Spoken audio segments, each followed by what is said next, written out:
Okay, so we actually now have 4 businesses that all work in conjunction with each other, but the original one started as Gidgee Smith Bags, where I make PVC bags. That started 17 years ago. And then when we relocated the business 11 years ago to Morven, we decided that eventually we would open a campground. And from that campground, which just operates for smaller groups, it's not a big campground, we've also set up a coffee shop in the old slaughterhouses that are on the building, and we've got a coffee van that goes downtown. So a little bit of madness each and every day. And then in the coffee shop, we display wire art that I make. And from that, it led into me having the opportunity to actually go out and teach people how to do wire art. So the biggest thing we travel with is our Tree of Life. We actually have the workshops here, but we also travel. I've done quite a bit of work with Lifeline, and I'm currently working with the Aboriginal Corporation in Cunnamulla and Charleville, and we concentrate on real mental health and domestic violence. Wow. And it's pretty much given me a platform for my Think Red theory that I'll talk about later on. We're actually based in Morven now, which is 700k from Brisbane. We're originally in Quilpie, which was 900 to 1,000. We've got 2,000 acres here on the home block. I have my husband and only now 1 child because the other 3 have flown the nest. Yoo-hoo! So yeah, we've been set up here in Morven for the last 11 years. We pretty much put a 30-foot bus on the back of a truck float and relocated it to Morven. And if you want to know a general idea where Morven is, it's halfway between Brisbane and Birdsville. I was a wool classer, and it was a pretty tough male-based industry. In 2001, we were impacted severely by the drought. We had a shearing contract where I classed and my husband pressed. We went from 280,000 sheep to 80,000 sheep. So my husband took a job at Landmark, which meant that he moved to town, and I took over the shearing contract for 2 years, which taught me a lot of really hard lessons about business, that's for sure, especially in a male-dominated industry. In the off-season, I worked for other contractors, but even those businesses were really struggling. So I decided to start making bags for the kids, and I thought, well, if I'm going to buy an expensive machine, I'll make a few and sell them to pay for the machine. It pretty much started from there. But really what forced my hand is at the age of 37, I found out I was pregnant with our 4th child, and I really didn't want to go back into the sheds. Our 3rd child had started school, so it was pretty much time to make a change. So, yeah, I slowly started making the bags and being a mum. And it actually supported the farming venture. When we came back to Morven, Mum and Dad had land. We put our stock on that land and started a succession plan pretty much. It allowed me to be home while Mick had an income off farm. He was in the mines for 10 years, so I was hands-on doing the stock and helping Mum and Dad and run the business at the same time. So it was pretty much about raising the family first and then working everything else in around it. At the end of the day, money's not the biggest thing in the world, and I judge success in different manners. If I can raise my children and look after them, well, I'm successful. Definitely my friends to begin with. Then I think it came, my family's definitely been my major support, my husband and my kids. I think the rural community as a whole has supported it, but then in return, I've really supported it too. Other influencing factors is me getting out there and re-educating myself and learning how to get the business online, and factors like that have really, really helped. My mum was a pretty tough cookie. She taught me independence from a very young age. Both her and Dad always encouraged us to do the best we could with the abilities we had, and I'd have to say that our work ethic definitely came from them, without any degree at all. It was definitely taught how to work from a young age. And if one door closed, you better spin around and find another one that opens, because no one's going to put your hand out to get you out of trouble.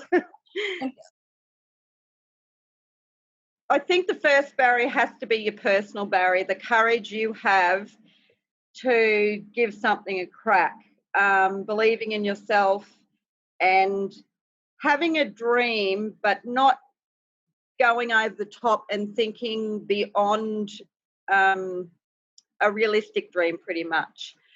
As I said before, I inherited a work ethic from Mum and Dad, and my husband was fortunate enough to inherit that same one from his parents. And I always say that Winston Churchill's favourite saying is that the definition of success is going from one failure to the next without losing enthusiasm, and by God, that helps in the bush.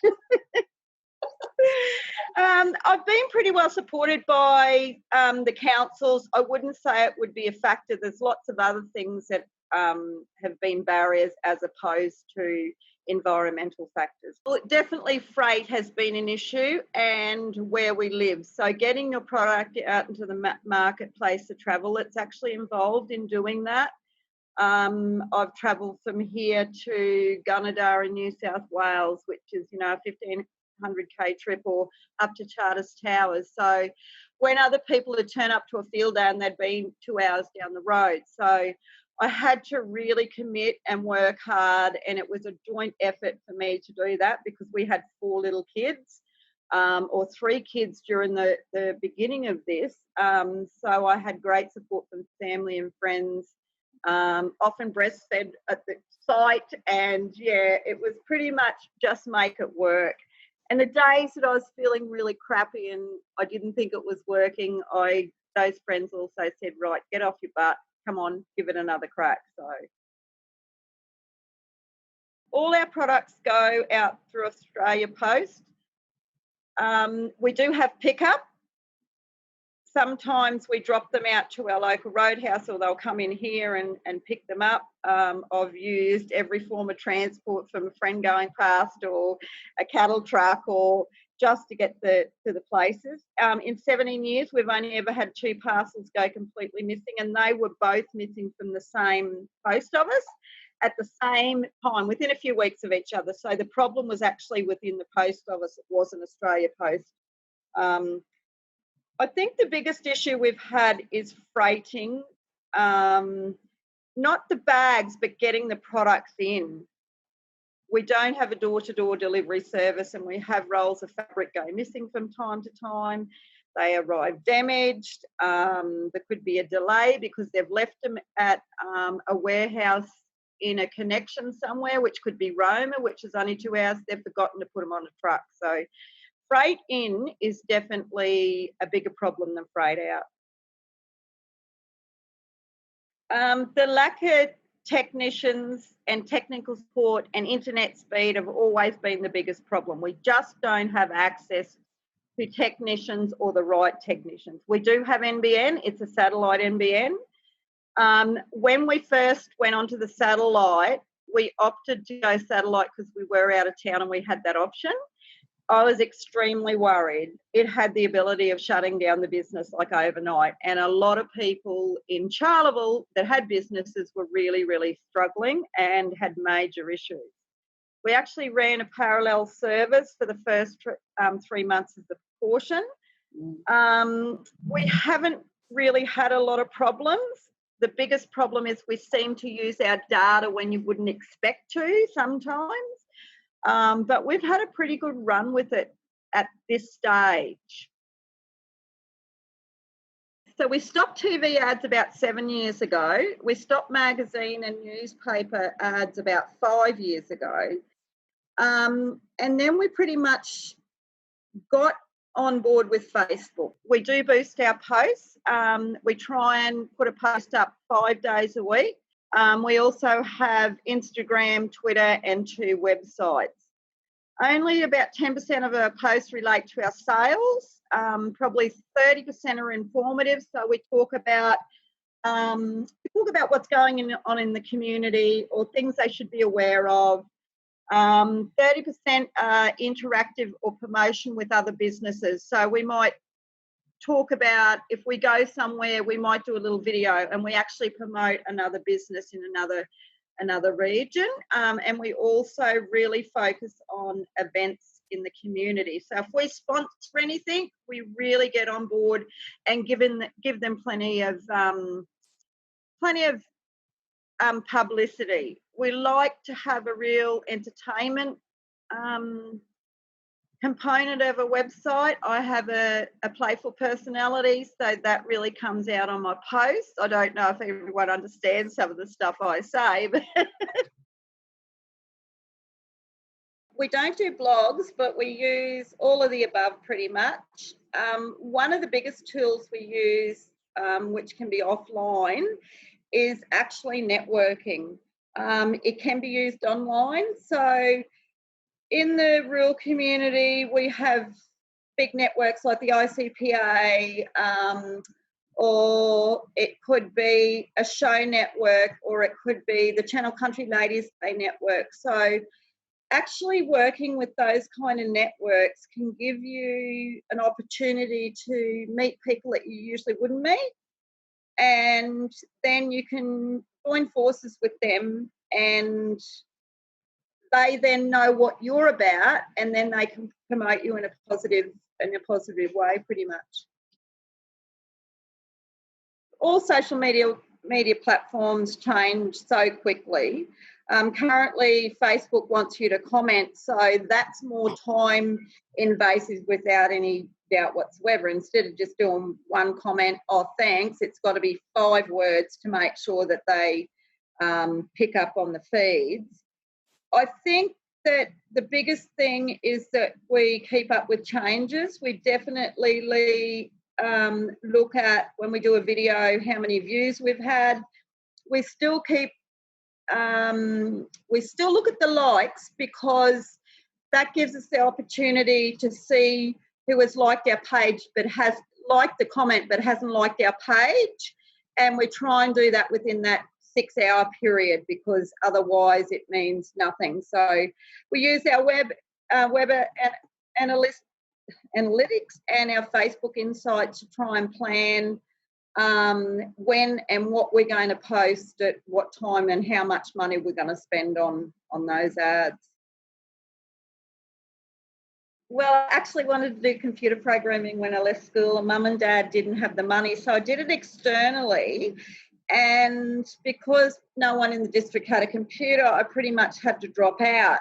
But when I actually started the business, it was the first thing. I'd been working a lot with spreadsheets and Excel, and I'd written myself a little wool program. And when I started the business, it was the very first thing I did. I learned how to build a website. I was about 8 months pregnant, and I sat in this room with this lady, and she showed me how to do it. And I pretty much had my first e-commerce site within the first couple of years. So at that stage, it was just your website which linked to an e-commerce. But I find that a straight-out e-commerce platform is a lot easier to manage. So I don't worry about website. It's just an e-commerce platform for Gidgee Smith. But Bush Camp, it's about photos, and people want to see what you've got. So we do have an actual website for that. I pretty much had to re-educate myself to do it. I think if you can make a custom product and turn it around quick, where you're located really doesn't make a difference. So we actually, from the time an order comes in online, we can have it out with 24 hours. The slowest it's ever been out would be 3 days if we've got lots of orders, or if we have a break in the supply chain, actually, that is product getting into us. like most people that make custom-made products, they're flat actually getting that product made within 10 days. So I really don't think that our location has hindered us, but definitely that quick turnover has excelled what we do. As I said before, the freight can be an issue, and travelling to field days was definitely an issue, but we've stopped doing that in the last 18 months. One of the other issues is having a big pool of staff to pull from. We just don't have that in the bush, which can be a real problem at times. So we work with, you've got to be skilled to do what we're doing. You can have fill-in people that pack and cut, but being on the machine's a different story. Working from home can be a bit of an issue. People think that when you stay at home that you've got all day to do whatever you want, and they don't understand that you've actually got a job. It's extremely hard, as you probably know. Although parenting roles have changed, I think it's definitely more accepted to work from home, and it's more accepted that a woman can run a business. Yeah, there has been some issues from time to time. I know when I had the shearing run, I just about had 2 kids on the side of the road because we always put the business first. I believe so. I think, but I haven't just been given that right. I've really had to fight for it. I think the longevity of the business is one thing. Being involved in so many different networks, and that comes from raising children in the bush too, because you always start. I was a volunteer swimming coach for 9 years, so that's one network. I was on the PNC, that's another, ICPA, football, junior rugby league. So as a country woman, you wear many, many hats, and you volunteer for a lot of different things. And I think you learn to make those connections, and you develop a good name or a goodwill for your business, I do believe. Oh, it's extremely important. 75% of my customers are actually repeat. I used to go to a field day and somebody would be there selling the bags for me, and I'd just sit back there and, jingle along, and because the product was good. If the product's good, it will sell itself. Yeah, times get hard, but if you've still got a good product that you're proud of, and I'm able to educate my kids by the income I learn from it, then I feel that I've been really successful. Okay, so our domestic market, Queensland is 60% of our sales. The rest of Australia is probably 39.9%. We have sent bags to England, Germany, Holland, the US. I've had somebody take a bag up the first summit at Mount Everest, so they've been pretty well travelled. I've been on ABC radio several times, both for the bags and the coffee shop. I've done, I don't know how many interviews with them. I've been in the Country Life quite a few times. I was nominated for a Shine Award, which was pretty cool. I've also had the opportunity to, last year, which was a really big thrill for me, I was asked to be guest speaker or a spotlight speaker representing the wrestling community at the Channel Country Ladies Day. And we got a standing ovation when we finished. The talk was actually about me, but it also finished with the group of ladies that I took that were really struggling, and it was a very emotional trip. We had some people that were really suffering. One had lost a son and one had lost a husband 3 months leading up to that, but it was about giving them a time out, and there were many, many tears, but it was really, really fulfilling to think that we in the country could come together and support each other and have amazing opportunities where we got to listen to international speakers and do things that we usually wouldn't do. So that was a pretty wow moment for me. And it was broadcast on, I think, ABC radio and extended out to the wider community. So that was pretty good. So I think you've got to have a good product to start with. So if you sell a crappy product, no one's going to listen to you. The service that you give and the name you have on that product makes it easy to advocate for good causes. There's no two ways about that. You have a chance to promote other businesses, and usually if you believe that a business is good, people will take your recommendation on that. The same goes with events, particularly the Channel Country Ladies Day is an event that I've always promoted. It's a great event and I put my name to it. We've sponsored thousands of events in the Channel Country and Southwest region as well as over, but that's our core base of sponsorship. It's great that we have the opportunity when we travel to rural towns that we make little videos on businesses and we celebrate what they're doing and it gets them out in the world, because not everyone has the ability to handle social media or know how to deal with it.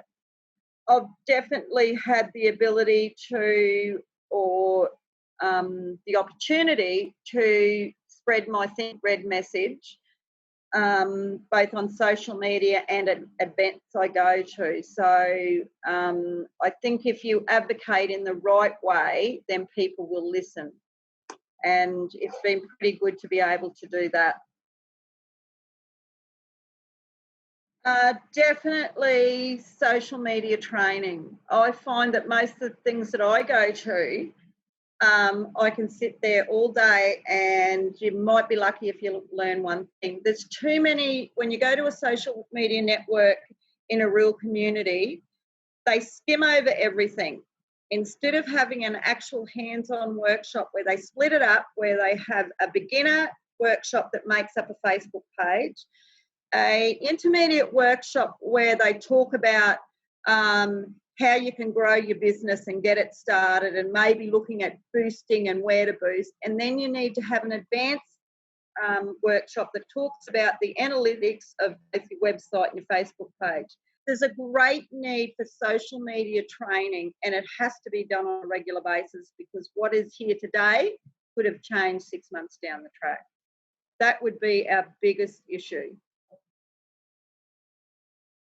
You've got to be extremely organised. Our children played a role in our farming and our bag business, and even here at the bush camp. Our youngest son will learn about, and we're about to teach him how to be a barista because he wants to go on and be an engineer. So it'll be a good way of getting him through college. We don't exploit our children on social media, because they have been under the age of 18, and I don't think I have the right to put that stuff up about them. And I think that once you're over 18, you know, we've sometimes we've done video clips of the kids or photo shoots, but we don't put a lot about our actually home itself or the kids. I like to keep that very separate. And I think it comes back to what your definition of success is.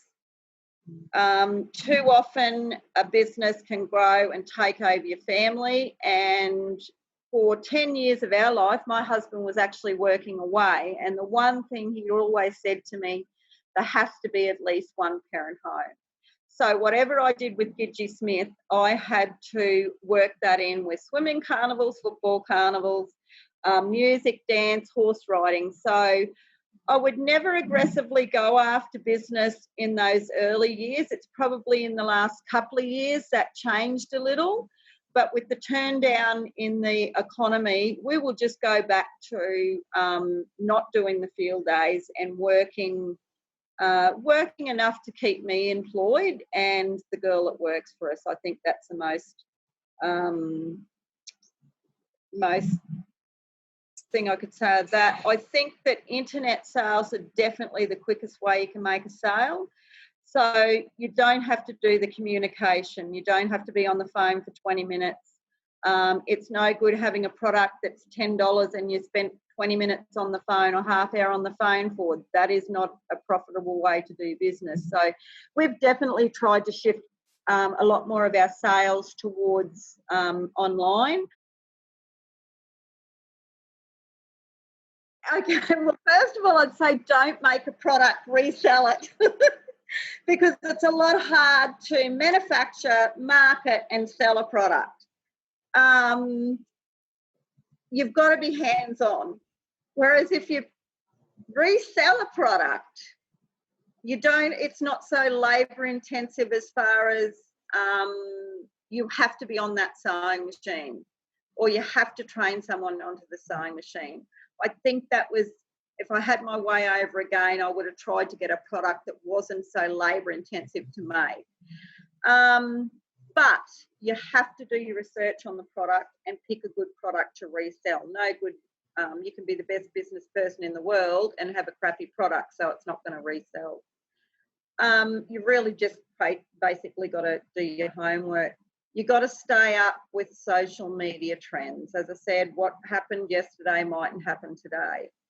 And whatever it takes, and unfortunately in the workplace, sometimes if you're working on your social media, the person beside you might think you're sitting there doing nothing. But it becomes a very important part of the day, and you need to try and schedule it into that day. And I think the very most important thing for a rural family business is that you've got to sit down as a family and work out where you want to go with it.